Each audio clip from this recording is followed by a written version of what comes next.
Hi, I'm Idalmi. Hi, I'm Isora. Hi, I'm Cynthia. This was our first time out to Roosevelt Island, and we decided we wanted to investigate the Octagon building. Do you know anything about the Octagon building? Right now, it's a really nice condo development, but it has a past, a dark past. It used to be a lunatic asylum. We asked the people who live there now if they felt any connection with the history of the building, like anything spooky or haunted or frightening. No spirits so far, no reports. Do you feel connected to the history? Not really. Not really. It's perfect for me because I'm crazy, so. And I know that Charles Dickens visited the mental institution and found the conditions deplorable and all that, and I thought that was sort of thrilling that Charles Dickens has been on this site, and I love him. So We wanted to learn what really happened when the Octagon was full of crazy people, so we decided to talk to Judy Birdie. Hi, Sora. Soren with a warmer hand. She basically knows everything about Roosevelt Island. The history, what happened, the good and the bad. Her office is full of old things, like maps, parts of old buildings, toy models of the Roosevelt Island tram, and photographs. She said back in the 1800s, the island was full of unsavory characters. Criminals, thieves, prostitutes, people with drinking problems, people who were sick, The criminals were placed in the jail, sick people were in the hospitals, and the people who were supposedly mentally ill were at the Octagon. If you weren't crazy, they made you crazy. There's the story of Charles Dickens. You've heard of Charles Dickens, the author. And he came here and he looked around. He said the buildings were magnificent, but the inmates of the asylum had the listless air and haggard look of people who were being neglected and maltreated. But Judy said the real inside scoop came from a woman named Nelly Bly. She was an undercover reporter who pretended she was crazy. Here's part of her story.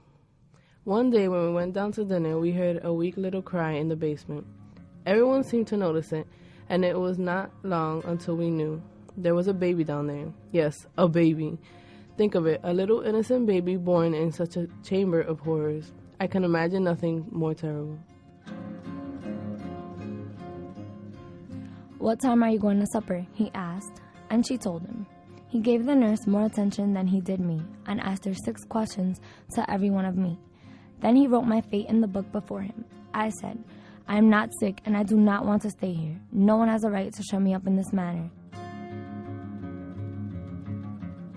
What, accepting torture, would produce insanity quicker than this treatment, which has proven their ability to take a perfectly sane and healthy woman, shut her up and make her sit from 6 a.m. until 8 p.m.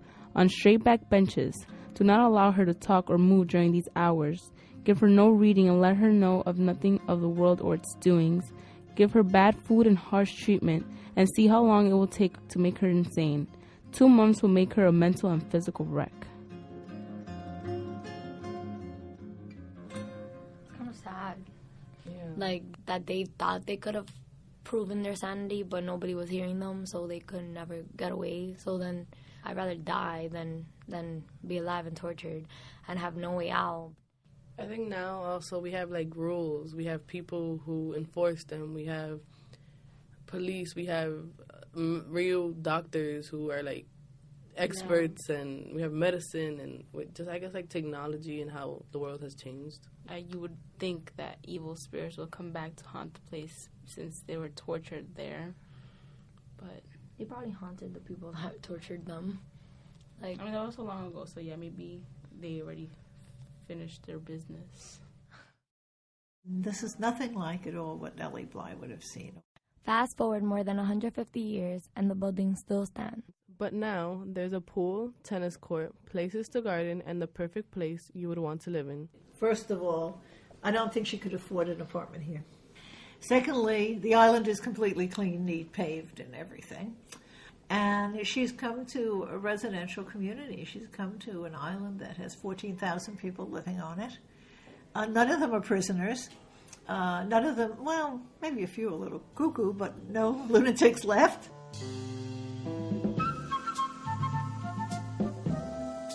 For WNYC, this is rookie reporter Cynthia Blanco. For WNYC, this is rookie reporter Idalmi Estrella. For WNYC, this is rookie reporter Isora Lethko.